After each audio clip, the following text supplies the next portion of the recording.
Assalamualaikum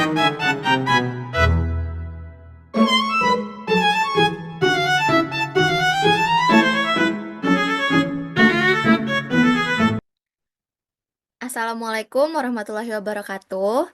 Kami dari kelas Akuntansi Keuangan Menengah 2, dari kelas AK41R, kelompok 3, bab investment. Izin memperkenalkan diri, saya Safa dengan NIM 2023 1211085. Dengan saya Fadia Razak dengan NIM 2023 1211087.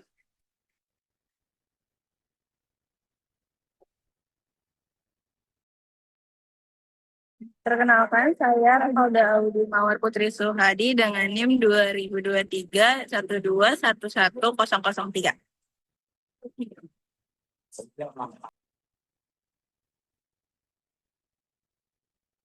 Baik, untuk kali ini kita akan membahas tentang investment atau investasi. Adapun aspek-aspek pembahasan yang akan kita bahas pada kali ini. Yang pertama itu ada debt investment. Nah, debt investment itu apa sih? Debt investment adalah investasi dalam bentuk instrumen utang, di mana investor meminjamkan uang kepada penerbit, bisa pemerintah, perusahaan, atau industri lain, dengan imbalan pembayaran bunga secara berkala dan pengembalian pokok pada saat jatuh tempo.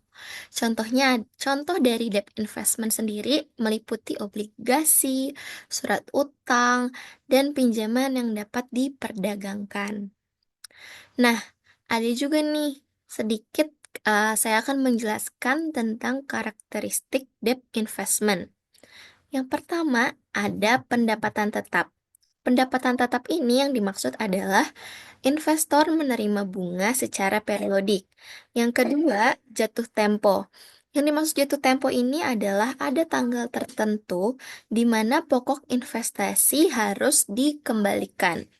Nah, yang ketiga, ada resiko lebih rendah. Nah, ini dimaksud adalah dengan dibandingkan investasi saham, risiko umumnya lebih rendah karena ada kepastian pembayaran bunga dan pokok. Yang keempat, ada likuiditas bervariasi.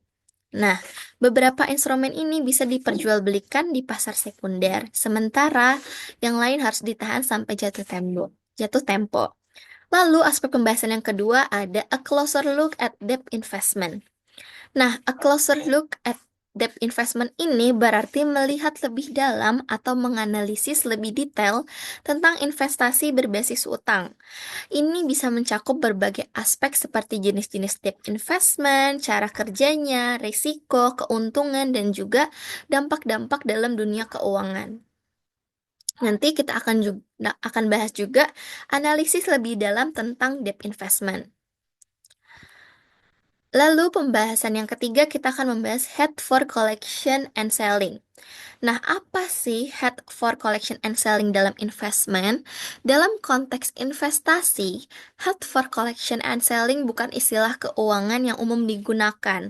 Namun, jika dikaitkan dengan investment, istilah ini bisa merujuk pada dua konsep. Yang pertama yaitu bisa berarti sesuatu investasi atau piutang sedang dalam proses penagihan atau inkaso. Lalu yang kedua adalah contoh dari konsep yang pertama adalah jika seseorang investor memiliki surat hutang atau obligasi yang jatuh tempo, mereka mungkin akan mengadakan head for collection untuk menagih pembayaran pokok dan bunga dari si penerbit. Nah, konsep yang kedua, head for selling atau penjualan investasi, ini mengacu pada keputusan dan untuk menjual investasi, baik itu saham, obligasi, maupun aset lainnya. Lalu, aspek yang keempat, yaitu equity investment. Equity investment adalah investasi dalam bentuk kepemilikan saham di suatu perusahaan. Investor membeli saham sebagai bentuk kepemilikan dengan harapan mendapatkan keuntungan dan dividen jika dibagikan dan kenaikan harga saham di masa depan. Nanti kita akan bahas lebih lanjut juga mengenai equity investment ini. Nah, yang selanjutnya itu ada equity investment non-trading. Apa sih equity investment non-trading ini? Saya akan sedikit menjelaskan. Ini adalah investasi ekuitas yang tidak diperjualbelikan secara aktif di pasar sekunder atau bursa saham. Nah, equity investment non-trading ini berarti investasi tersebut biasanya dimiliki dalam jangka panjang dan tidak untuk spekulasi jangka pendek. Nanti kita akan bahas juga karakteristiknya bagaimana, serta ciri-cirinya bagaimana. Lalu yang terakhir kita akan membahas tentang equity method. Nah, equity method dalam akuntansi investasi ini adalah metode akuntansi yang digunakan untuk mencatat investasi dalam perusahaan. Lain ketika investor memiliki pengaruh signifikan atas perusahaan yang diinvestasikan, tetapi tidak mengendalikan sepenuhnya. Biasanya metode ini digunakan saat investor memiliki kepemilikan saham antara 20% hingga 50% dari perusahaan target. Nah, kita nanti juga akan bahas cara kerja beserta akun-akun dari equity method ini.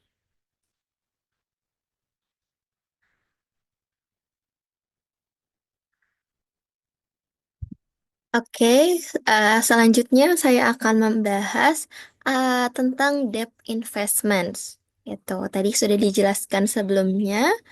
Debt investment adalah investasi dalam bentuk instrumen utang, di mana investor meminjamkan uang kepada si penerbit, lalu dengan imbalan pembayaran bunga secara berkala dan pembelian pokok pada saat jatuh tempo. Itu kurang lebih pengertian tentang debt investment. Lanjut lebih dalam lagi, kita akan membahas dua jenis aset keuangan. Nah, di dalam aset keuangan itu ada dua jenis. Yang pertama itu ada investasi utang atau debt investment yang akan kita bahas saat ini. Dan yang kedua ada investasi ekuitas atau equity investment. Itu nanti akan dibahas dengan rekan saya selanjutnya. Gitu.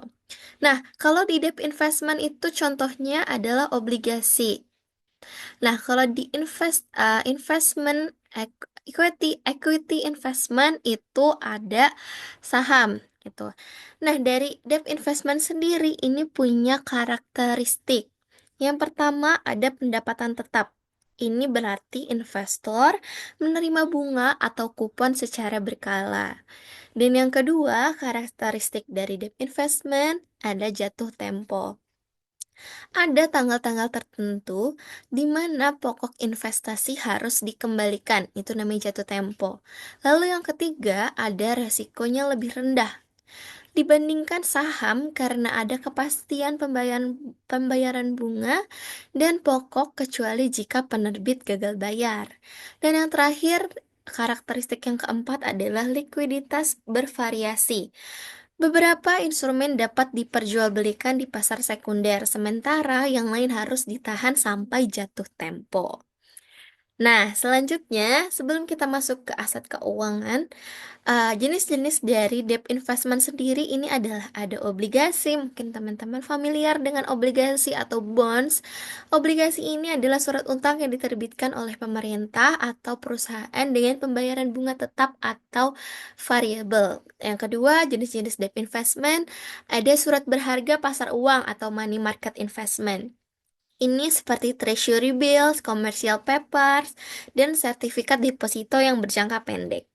Lalu, yang ketiga dari contoh debt investment ada pinjaman korporasi atau corporate loans. Ini kredit yang diberikan dari bank kepada perusahaan dengan bunga tertentu. Dan jenis debt investment yang keempat ada sukuk atau obligasi syariah. Nah, ini mungkin eh, baru ya, obligasi yang termasuk baru. Yaitu ada instrumen utang yang sesuai dengan prinsip syariah, di mana imbal hasil berasal dari pembayaran keuntungan, bukan bunga. Gitu. Nah, saya juga mau menjelaskan lebih dalam tentang debt investment ini. yaitu keuntungan-keuntungannya nih dari debt investment. Yang pertama itu pendapatan tetap pastinya dan stabil dari bunga. Lalu yang kedua, resiko lebih rendah dibanding saham. Yang ketiga, bisa menjadi instrumen diversifikasi dalam portofolio investasi. Nah, namun di balik keuntungan-keuntungan debt investment ini juga mempunyai resikonya. Di antara lain adalah resiko kredit. Resiko kredit ini berarti penerbitan gagal membayar bunga atau pokok utang. Jadi, jika penerbit gagal membayar bunga atau pokok utang, ini beresiko juga bagi si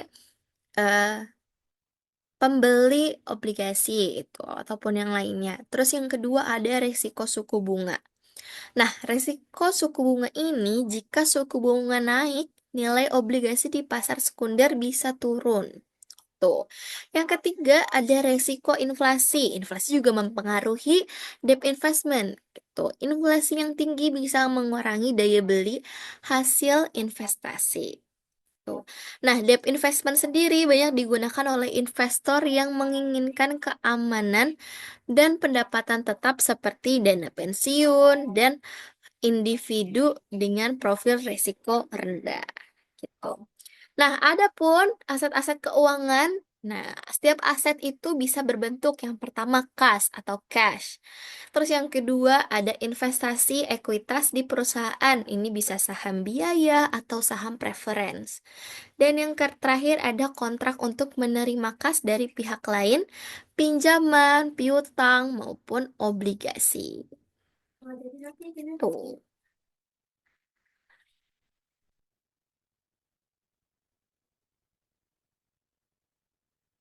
Nah, untuk selanjutnya masih debt investment.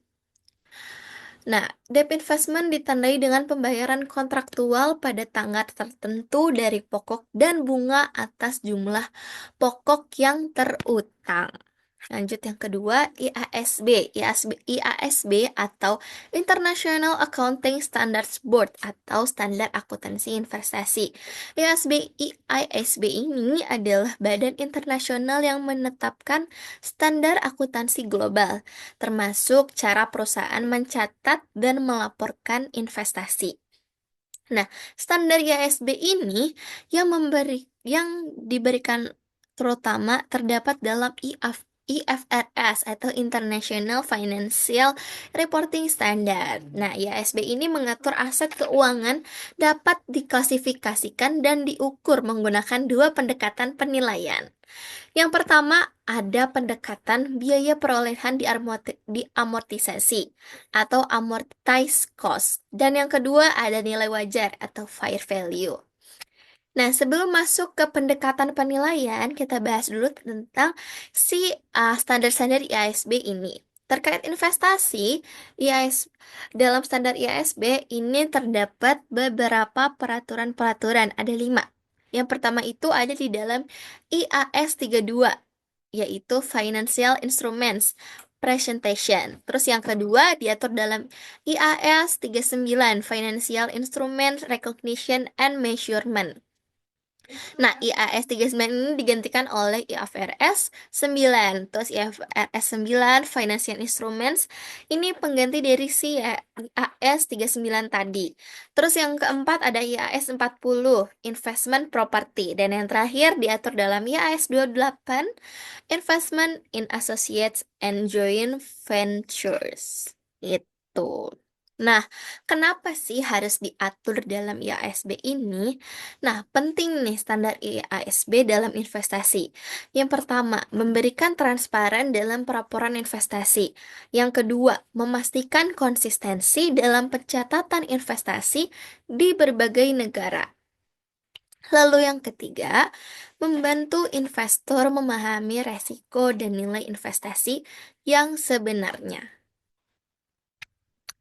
Nah, dua kriteria untuk mengklasifikasikan dan mengukur aset keuangan,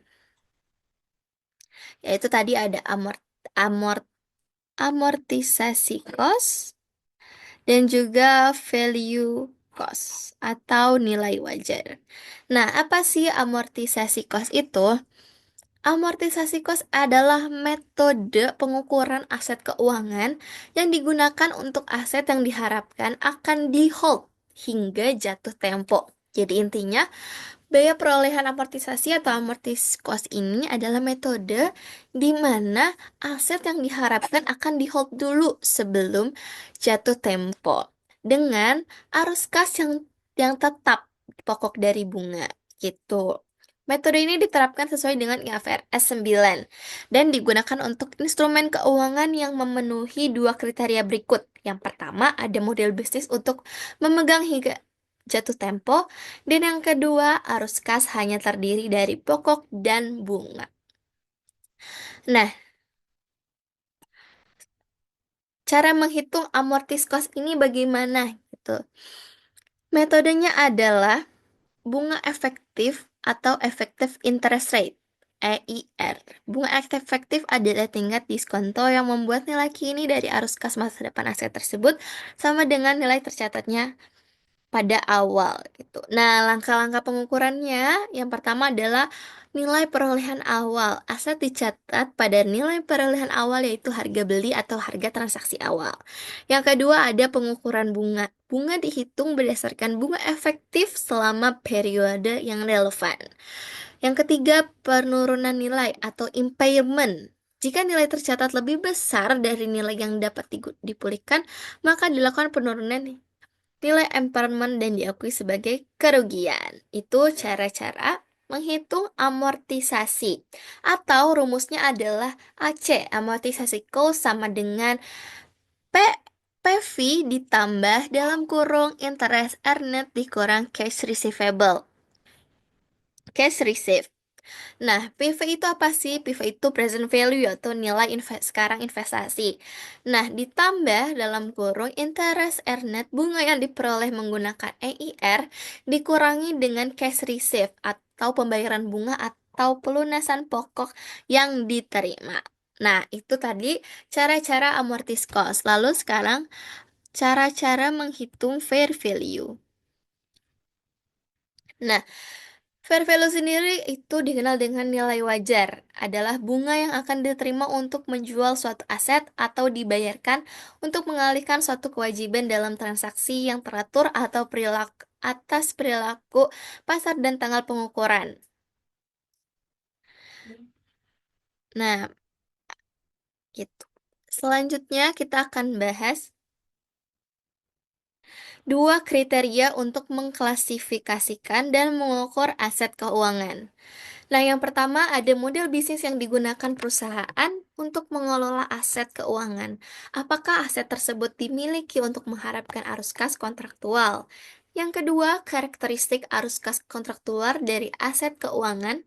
Apakah aset tersebut memiliki arus kas yang dapat dipastikan dengan andal atau tingkat kepastian diperolehnya arus kas?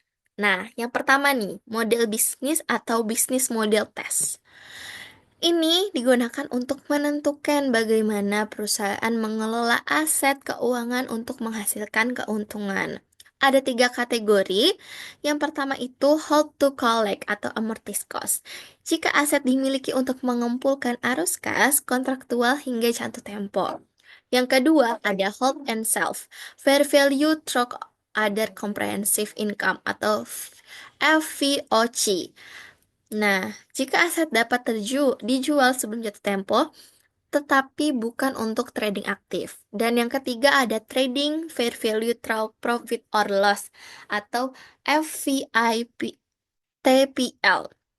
Jika aset dimiliki untuk tujuan spekulatif atau trading aktif. Nah, untuk karakteristik yang kedua, ini ada karakteristik arus kas kontraktual atau cash flow karakteristik test. Nah, ini menilai apakah si arus kas dari aset keuangan hanya terdiri dari pokok dan bunga atau solely payments of principal and interest atau SPPI test. Nah, cash flow karakteristik test ini juga jika arus kas hanya mencerminkan pokok dan bunga, aset bisa diukur pada amortis cost atau FVOC. Nah, jika mengandung elemen lain seperti derivatif atau komponen ekuitas, aset harus diukur pada FVTPL. Nah, kombinasi dari dua kriteria ini untuk pengukuran aset keuangan, yang pertama, model bisnis itu arus kas hanya pokok dan bunga tes dan kategori pengukuran saja. Terus juga termasuk hold to collect, hold and sell gitu. Nah, untuk arus kas pokok dan bunga SPP ITES itu tidak ada di trending gitu.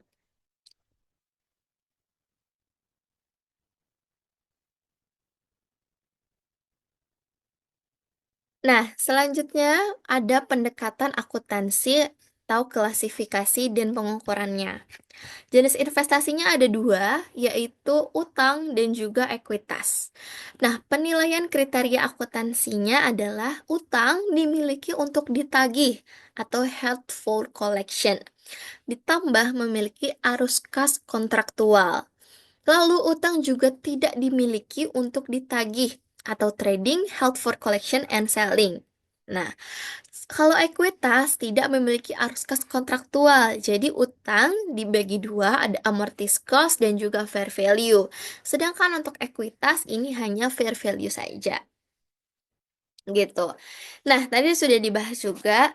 Untuk lebih dalamnya, model bisnis atau bisnis model test ini ada tiga, yaitu held to collect. Held to collect adalah jika aset dipegang hingga jatuh tempo untuk mengumpulkan arus kas kontraktual. Nah, ada juga held and sell. Nah, ini jika aset bisa dijual sebelum jatuh tempo, tetapi bukan untuk spekulasi. Dan yang terakhir ada trading atau FVTPL, jika aset dibeli untuk diperjualbelikan secara aktif di pasar. Nah, tadi juga sempat dibahas karakteristik arus kas atau cash flow characteristic test atau SPPI test. Gitu.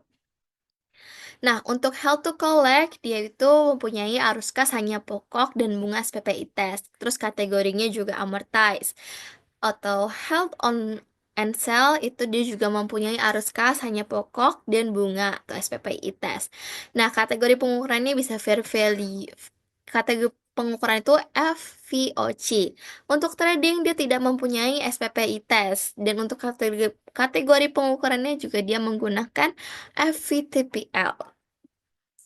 Nah, untuk metode pengukuran aset keuangan tadi juga sudah dijelaskan, yaitu amortize dan atau biaya perolehan, fair value through other comprehensive income atau VVOC. VVOC ini digunakan ketika aset yang bisa dijual sebelum jatuh tempo, tetapi bukan untuk trading. Nah, yang ketiga ada fair value through profit or loss atau FVTPL. Ini digunakan untuk aset yang diperjualbelikan secara aktif atau mengandung elemen derivatif. Keuntungan atau kerugian dicatat langsung dalam laporan laba rugi, gitu. Nah, kesimpulannya, klasifikasi tadi dan pengukuran investasi keuangan bergantung pada model bisnis perusahaan dan karakteristik arus kasnya. Metode yang digunakan bisa berupa amortisasi, eh, fair value. Fair value ada dua jenis, ada VVOC dan juga FVTPL, sesuai dengan standar IFRS 9.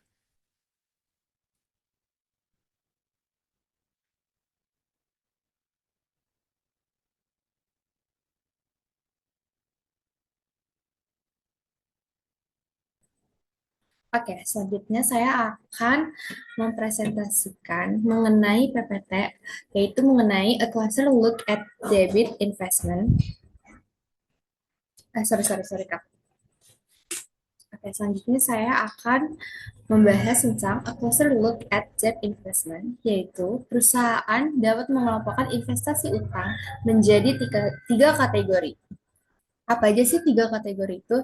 Yang pertama itu ada held for collection, yang kedua itu ada held for collection and selling, dan yang terakhir itu ada trading. Nah, untuk berdasarkan kategori-kategorinya yang tadi, yaitu mereka mempunyai valuation, unrealized gains or loss atau keuntungan atau kerugian, dan juga other income atau pendapatan lainnya. Nah, di sini saya akan menjelaskan satu persatu. Yang pertama itu ada held for collection. Nah, untuk valuasinya itu tuh dia amortized cost. Nah, untuk keuntungan atau kerugian yang belum direalisasi yaitu tidak diakui. Nah, untuk pendapatan lain yaitu bunga diakui saat diterima serta keuntungan dan kerugian dari penjualan. Lalu selanjutnya ada held for collection and selling. Untuk valuasinya yaitu fair value, dan untuk unrealized gain or loss-nya atau keuntungan atau kerugian yang belum direalisasi yaitu diakui sebagai pendapatan komprehensif lain dan sebagai komponen ekuitas yang terpisah. Lalu untuk other income-nya atau pendapatan lainnya yaitu bunga diakui saat diterima serta keuntungan dan kerugian dari penjualan. Nah, yang terakhir itu ada trading. Nah, untuk valuasinya yaitu fair value, dan untuk unrealized gain or loss-nya atau keuntungan atau kerugian yang belum direalisasinya yaitu diakui dalam laba bersih. Nah, untuk other income-nya atau pendapatan lainnya yaitu bunga diakui saat diterima serta keuntungan dan kerugian dari penjualan. Jadi, secara keseluruhan, nah slide ini tuh menjelaskan bagaimana perusahaan mencatat dan melaporkan investasi utang tergantung pada tujuan kepemilikannya.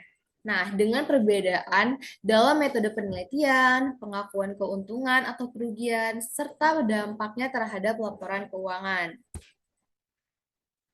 Lalu di sini saya akan menjelaskan sedikit mengenai investasi utang. Jadi, investasi utang itu adalah bentuk investasi yang dilakukan perusahaan dengan membeli instrumen keuangan berbasis utang. Seperti contohnya itu kayak obligasi atau surat utang. Nah, perusahaan ini dapat mengelompokkan investasi utang berdasarkan tujuan kepemilikannya dan bagaimana investasi tersebut akan diperlakukan dalam laporan keuangan. Contohnya itu ada tiga tadi, ada hold for collection and selling, dan juga trading securities. Gitu. Nah, kalau misalkan hold for collection, itu tuh investasinya itu diperoleh dengan tujuan utama, yaitu untuk ditahan hingga jatuh tempo dan menghasilkan pendapatan bunga. Nah, untuk obligasi atau surat utang dalam kategori ini, itu dicatat dengan amortized cost, yang berarti nilai investasi akan disesuaikan seiring waktu untuk mencerminkan amortisasi premi atau diskonto. Nah, untuk keuntungan atau kerugiannya juga tidak diakui sampai investasi dijual, sedangkan untuk pendapatannya itu diakui saat diterima dalam bentuk bunga. Nah, untuk dampak ke laporan keuangannya yaitu tidak mempengaruhi laba bersih serta secara kecuali atau penjualan sebelum jatuh tempo. Nah, untuk yang kedua itu ada held for collection and selling.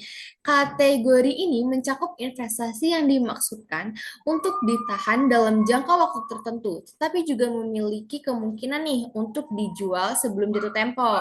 Nah, valuasi investasi dalam kategori ini tuh menggunakan fair value, yang berarti nilai investasi dapat berubah sesuai dengan nilai pasar saat ini.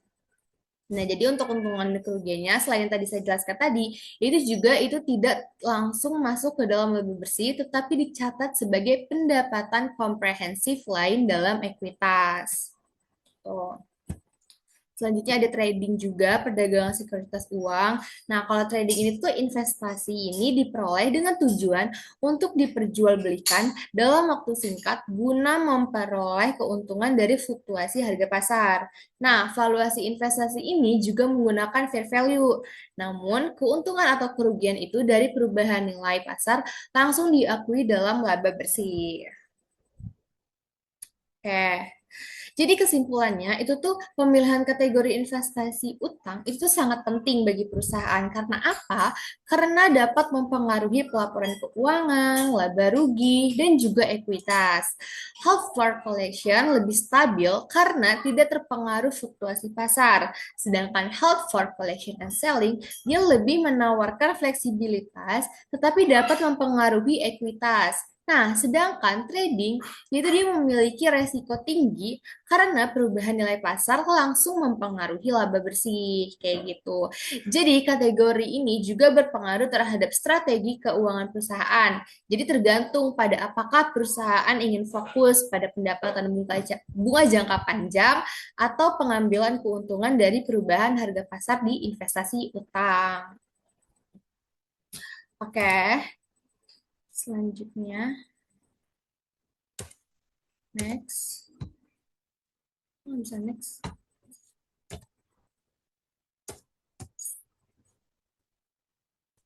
Sorry.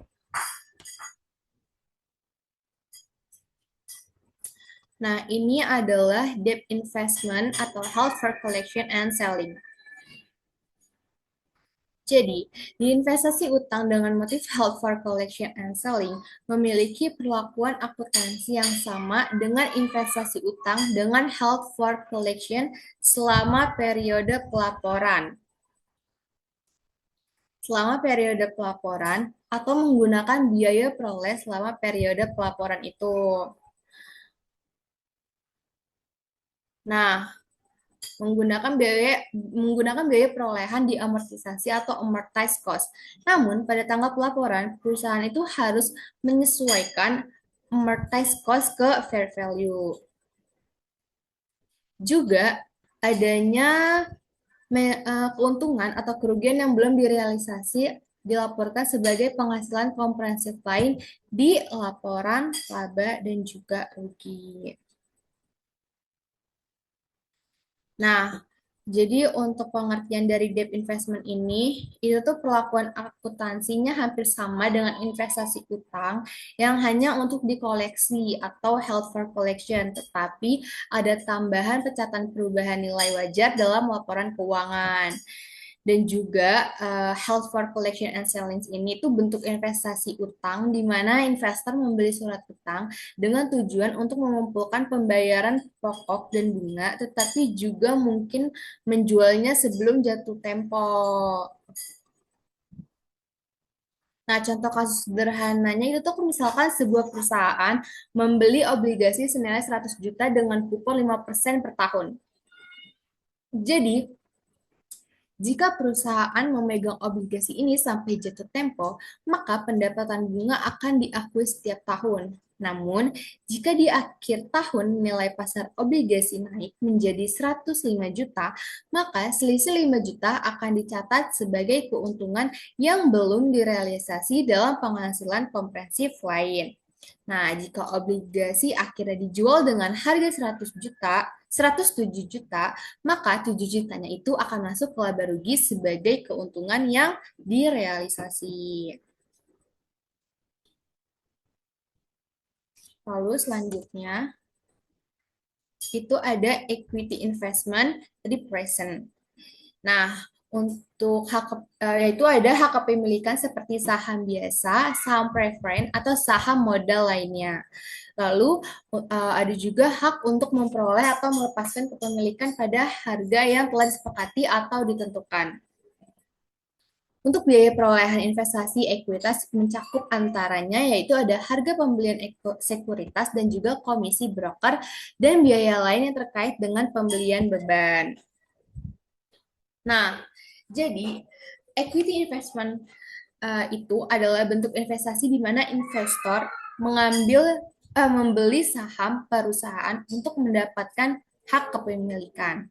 Nah, investor juga bisa memperoleh saham biasa, saham preferen, atau bentuk saham modal lainnya.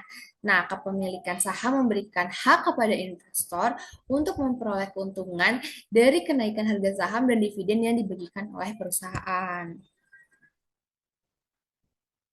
Lalu ada resiko dan potensi keuntungannya nih. Untuk keuntungannya itu apa aja sih?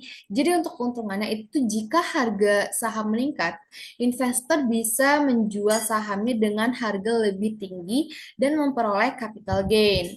Nah, lalu juga ada jika perusahaan membagikan dividen, investor juga mendapatkan penghasilan pasif. Untuk resikonya, yaitu ada harga saham bisa turun karena kondisi pasar atau kinerja perusahaan yang buruk menyebabkan kerugian bagi investor. Lalu juga ada tidak semua perusahaan membagikan dividen secara konsisten.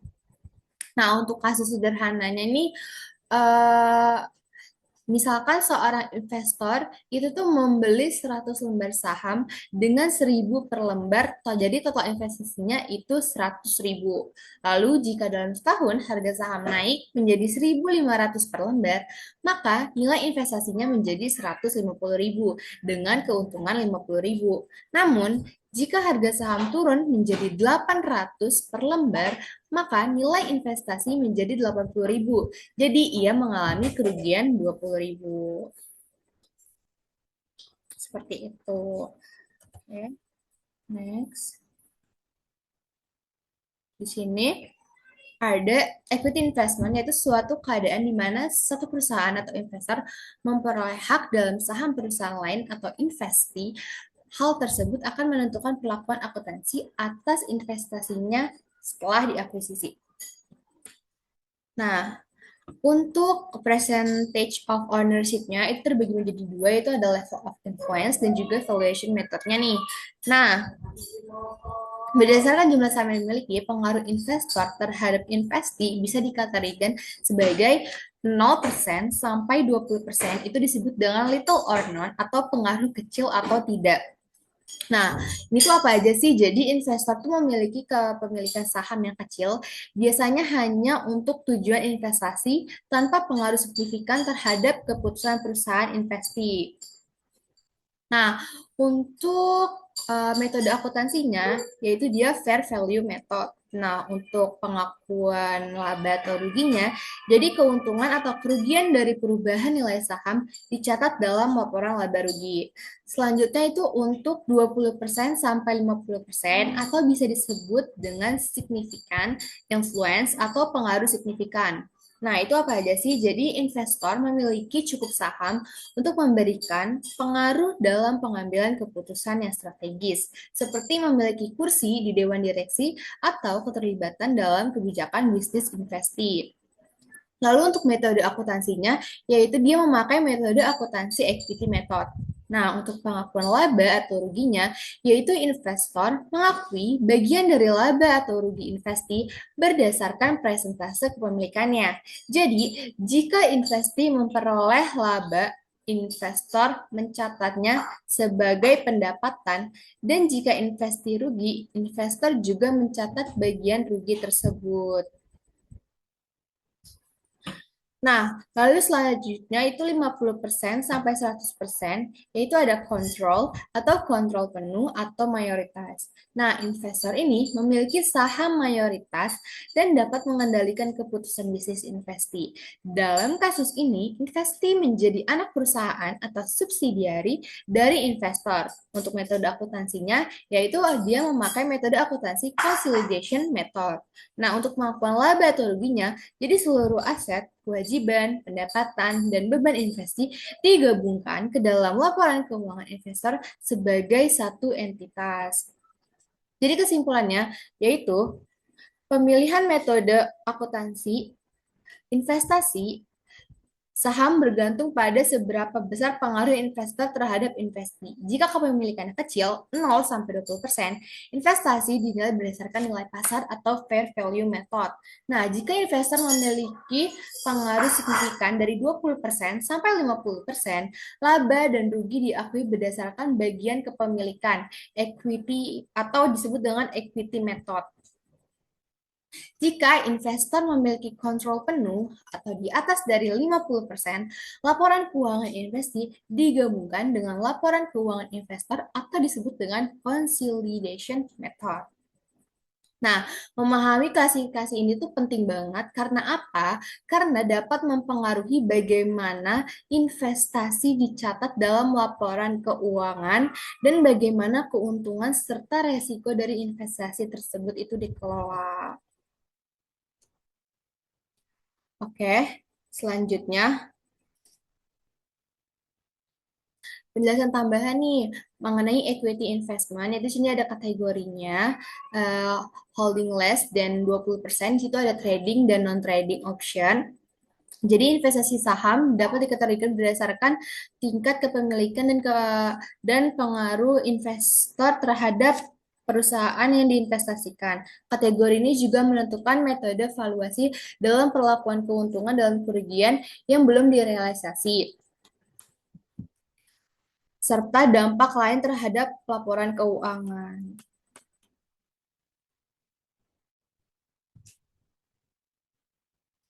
Lalu untuk kategorinya itu ada saham kurang dari 20% itu ada trading securities atau instrumen perdagangan. Nah, ini valuasinya itu eh, valuasinya itu menggunakan fair value. Nah, keuntungan atau kerugian itu diakui dalam laporan laba rugi. Nah, untuk dampak lainnya, dividen yang diterima dicatat sebagai pendapatan jika saham dijual, keuntungan atau kerugian dari penjualan juga diakui. Nah, untuk non-trading option, yaitu bukan untuk perdagangan, yaitu valuasi menggunakan fair value. Keuntungan atau kerugian yang belum direalisasi dicatat sebagai pendapatan komprehensif lain dan masuk ke dalam ekuitas. Nah, untuk dampak lainnya itu apa? Yaitu dividen yang diterima tetap diakui dalam laba rugi dan keuntungan atau kerugian dari penjualan saham juga dicatat. Nah, untuk kepemilikan antara 20% sampai 50% yaitu equity method, tidak menggunakan nilai wajar tetapi dimiliki berdasarkan bagian kepemilikan investor terhadap laba atau rugi investi. Nah, tidak keuntungan atau kerugian itu tidak diakui hingga investasi dijual. Sedangkan untuk yang lebih dari 50%, itu tuh seluruh laporan keuangan investasi digabungkan dengan laporan keuangan investor. Untuk keuntungan atau kerugian itu tidak diakui secara terpisah. Baik, sekian presentasi dari saya. Bisa dilanjut dengan teman saya. Selanjutnya yaitu equity investment, yang dimana equity investment ini memiliki pengaruh antar beberapa persen pemegang saham. Jadi pengaruh dari equity investment ini tergantung berapa persen dia punya saham dalam perusahaan tersebut. Jadi di sini itu salah satunya adalah pemegang saham yang kurang dari 20% atau holdings of less than 20%. Jadi, jika suatu investor ini memiliki kurang dari 20% pemegang saham, maka investor ini memiliki hak dalam 20% atau kurang dari kepemilikan saham perusahaan tersebut. Namun, saat adanya RUPS dilakukan atau rapat umum pemegang saham ini dilakukan, investor ini tidak memiliki pengaruh apapun dalam suaranya karena kepemilikan sahamnya pun kecil, kurang dari 20%. Nah, terdapat dua klasifikasi untuk kepemilikan saham tersebut, yaitu trading dan non-trading. Nah, untuk trading ini perusahaan memiliki sekuritas tersebut lebih untung mendapatkan keuntungan dari adanya perubahan harga atau dari adanya book value dan market value. Jadi, jika adanya selisih antara book value dan market value, ini disebut dengan trading. Nah, sesuai dengan aturan IFRS dan pelaporan atas pencatatan, investasi dinilai menggunakan nilai wajar atau dengan nilai fair value. Nah, yang kedua dilakukan pencatatan unrealized gain and loss sebagai bagian dari net income. Maka kepemilikan saham yang kurang dari 20% ini memiliki kurang kepemilikannya itu dari 20%, maka dicatat sebagai bagian dari net income. Jadi ketika dia mendapatkan keuntungan atau kerugian secara unrealized gain or loss, maka pencatatan tersebut masuk ke dalam net income. Untuk perbedaan saham trading dan non trading ini nanti hanya dibedakan oleh pencatatannya. Nah, untuk trading ini biasanya orang ini melakukan investasi untuk berjualan, macam dia punya saham namun tidak untuk diinvestasikan dalam jangka panjang, tapi diinvestasikannya sesuai dengan grafik dia punya. Nah, untuk non trading ini dia untuk melakukan investasi jangka panjang, yang dimana nanti non trading ini tidak mempengaruhi antara keuntungan dan kerugian, karena dia hanya untuk menjaga sisi cycle revenue perusahaan itu tetap terjaga gitu. Nah, selanjutnya ini ada equity investment versi non-tradingnya. Nah, versi non-tradingnya ini atau OCI ini dibedakannya itu hanya untuk pencatatan keuntungan atau kerugian yang belum direalisasikan. Nah, untuk mencatat akun investasi ini, dia sama seperti ekuitas trading sebelumnya, yang dimana pencatatannya itu sama, ada trading non trading, terus sesuai IFRS juga, tapi perbedaannya adalah dia dicatat kalau belum direalisasikan. Nama akunnya itu unrealized holding gain or loss. Jadi dia itu nanti ada keterangannya non trading gitu. Jadi unrealized holding gain or loss non trading. Nah, pencatatan jurnal ini itu masuk ke dalam other comprehensive income yang tidak mempengaruhi income pada suatu perusahaan. Nah, yang transaksi sebelumnya itu atau yang trading itu masuk ke dalam transaksi perusahaan karena dia masuknya ke dalam net income. Namun jika non trading ini masuknya ke dalam other comprehensive income. Jadi dia tidak mempengaruhi atau dia komprehensif sifatnya, tidak sama dengan net income. Seperti itu. Nah, jika adanya keuntungan, jika suatu investor ini mengalami keuntungan pada perusahaan, maka dia akan mencatat unrealized holding gain non trading. Namun jika dia mengalami kerugian pada suatu perusahaan tersebut, itu akan dicatat sebagai unrealized holding loss non trading. Other comprehensive income gitu. Dia masuknya itu ke dalam other comprehensive income. Nah, selanjutnya itu ada equity investment, pemegang saham di antara 20% sampai 50% atau holdings between 20% until 15%.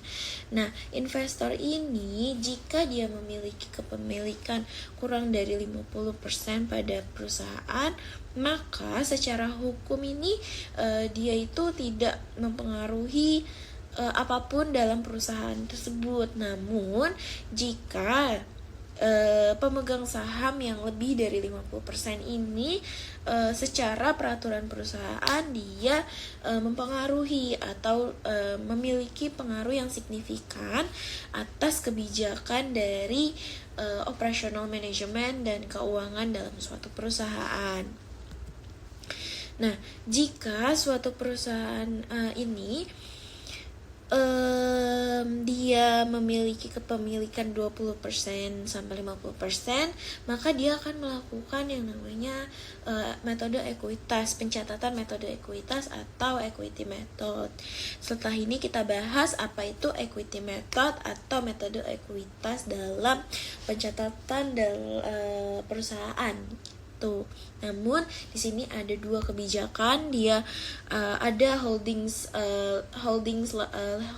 less than 20% dan holdings between 20% until 15% or more than 15% gitu. Jadi dia punya kepemilikan saham pada suatu perusahaan itu dapat mempengaruhi pendapat mereka pada saat RUPS nanti itu jika dia memiliki kepemilikan saham lebih dari 50%, namun pada secara nasional, secara general dia tak dapat memiliki kemampuan untuk mengendalikan suatu perusahaan tersebut secara hukum. Namun perusahaan itu banyak macamnya, banyak peraturannya, dan berbeda-berbeda pada salah satu perusahaan tersebut. Jadi suatu perusahaan tersebut itu tergantung suatu perusahaan tersebut. Jika mereka memiliki peraturan atau pengaruh atas keputusan pemegang saham lebih dari 50%, maka mereka akan yang namanya itu dapat mempertimbangkan antara pendapat internal dan eksternal antara RWPS tersebut. Namun jika tidak, maka perusahaan tersebut hanya mencatat keuangannya saja. Nah, selanjutnya yaitu di sini ada equity method. Seperti dalam pencatatan jurnal yang tadi, kalau misalnya equity method ini dipakai untuk kepemilikan saham yang lebih dari between 20% until 15%, maka menggunakan yang namanya equity method ini. Nah, equity method ini tuh apa sih, atau gimana sih, apa bedanya dengan fair value method gitu. Jadi ada dua, ada equity method, ada fair value method. Nanti kita di akhir kita kasih dia perbandingan jurnal, apa sih bedanya. Beberapa transaksi itu memiliki perbedaan penjurnalan atas setiap transaksi yang ada dalam perusahaan tersebut. Nah, yang pertama kita bahas dulu equity method. Itu adalah investasi yang dicatat sesuai dengan biaya perolehannya. Jadi jika perolehan pada suatu perusahaan tersebut kurang dari 50% atau 100% atau 60%, maka dia menyesuaikan. Nah, investasi ini dicatat ini dengan sesuai dengan biaya perolehannya, tidak lebih tidak kurang. Nah, yang secara berkala ini disesuaikan dengan perubahan dalam aset net investee. Nah, aset net investee ini apa? Aset net investee ini tuh macam aset lancar, total aset, aset tidak lancar pada suatu perusahaan tersebut. Jadi, jika suatu perusahaan tersebut memiliki dia ada dua kemungkinan. Jadi yang pertama itu laba rugi atau net income perusahaan ini mempengaruhi dengan adanya investornya gitu. Jadi jika perusahaan ini memiliki net income yang bagus, setiap tahunnya naik dari tahun sebelumnya dan returnnya jelas, expected returnnya jelas, maka banyak investor yang akan tertarik untuk melakukan investasi dalam perusahaan tersebut. Namun jika net income-nya tidak bagus, dari tahun ke tahun dia turun, dia minus, dan expected return-nya tinggi, jadi investor tuh jarang percaya gitu sama sama perusahaan yang memiliki expected return yang tinggi, namun dia punya cash flow tiap tahun tuh berkurang gitu. Nah, maka di sini dijelaskan bahwa nilai investasi pada investor itu mempengaruhi dari laba ruginya. Jadi jika laba, dia akan meningkatkan aset net pada investornya. Jadi kalau misalnya perusahaannya laba bagus tiap tahun, dan expected return-nya itu jelas, maka investor itu akan menginvestasikan uangnya dalam perusahaan tersebut. Namun jika suatu perusahaan itu rugi atau expected return-nya itu sangat tinggi dan tidak make sense dengan apa yang terjadi pada perusahaan tersebut sesuai dengan laporan keuangannya, maka dia akan menurunkan aset net pada investor. Jadi investor tuh pada ragu untuk melakukan investasi pada suatu perusahaan tersebut karena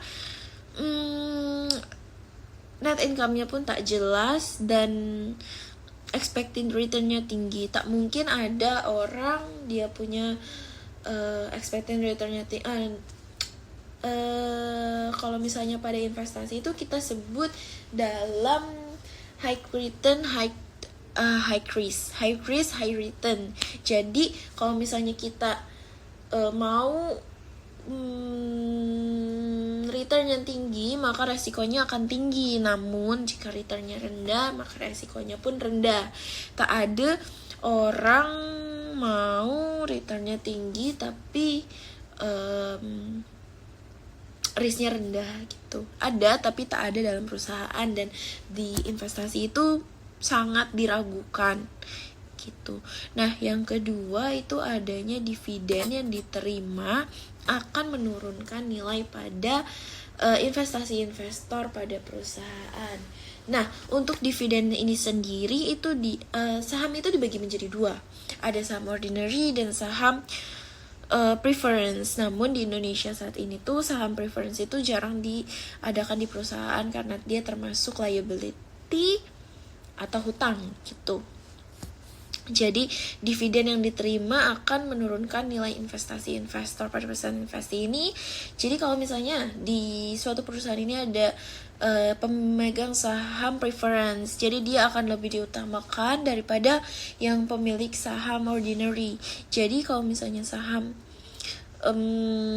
preference ini dia lebih diuntungkan ketika perusahaan lagi kredit, lagi dia punya laba rugi ini tak stabil, dia lebih mengutamakan yang preference untuk dibagi dividennya dibanding yang ordinary. Namun jika perusahaan memiliki net income yang stabil, dia akan membagi rata antara preference dan ordinary gitu. Namun bedanya hanya jika perusahaan sangat di titik rendah, dia akan lebih diutamakan untuk mendapatkan dividen dibanding yang ordinary share. Pemilik ordinary share and less than 20%. Seperti itu.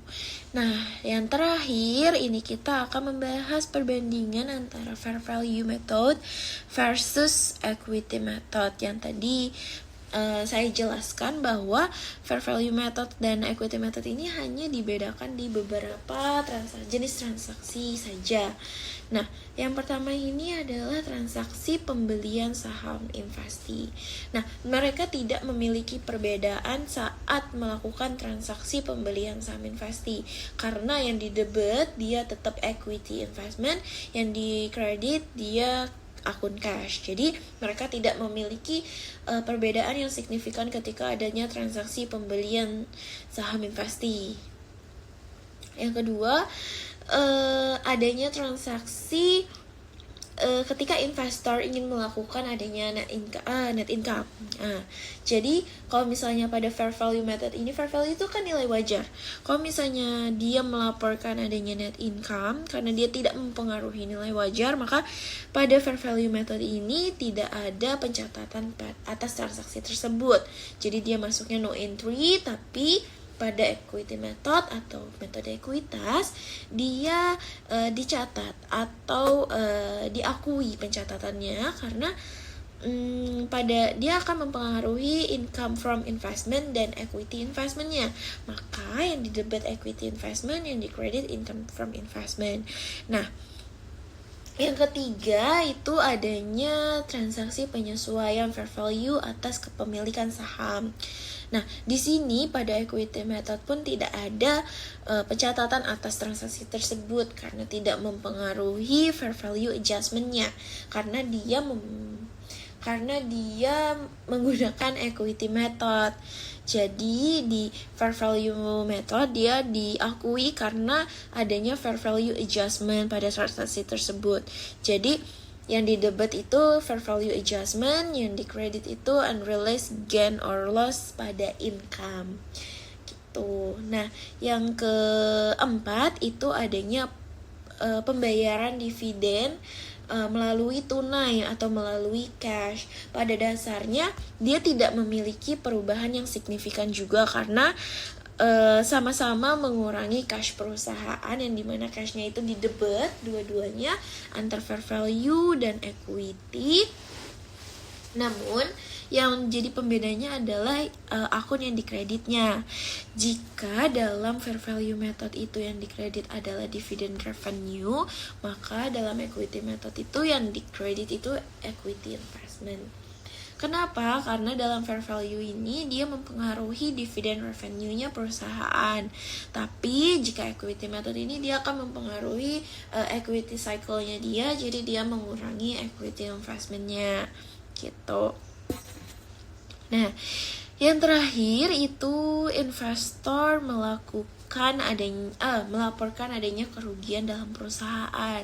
Nah, jika fair value method ini kan nilai wajar, dia no entry pada transaksi tersebut karena tidak memiliki pengaruh pada equity investment-nya gitu.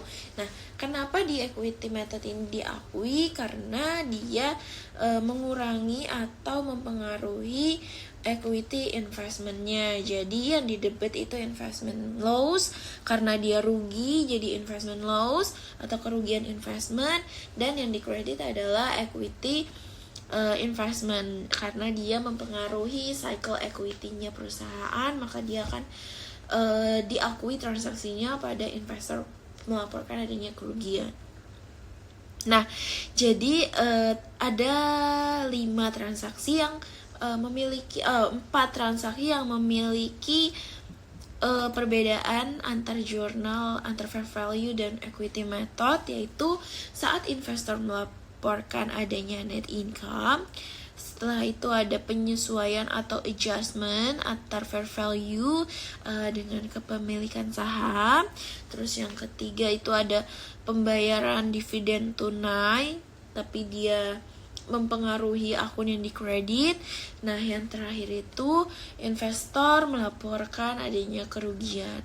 Nah, di sini tuh kita bisa lihat bahwa banyak akun yang tidak mempengaruhi satu sama lain antara fair value dan equity karena dia memiliki selisih yang tidak signifikan namun berbeda seperti itu.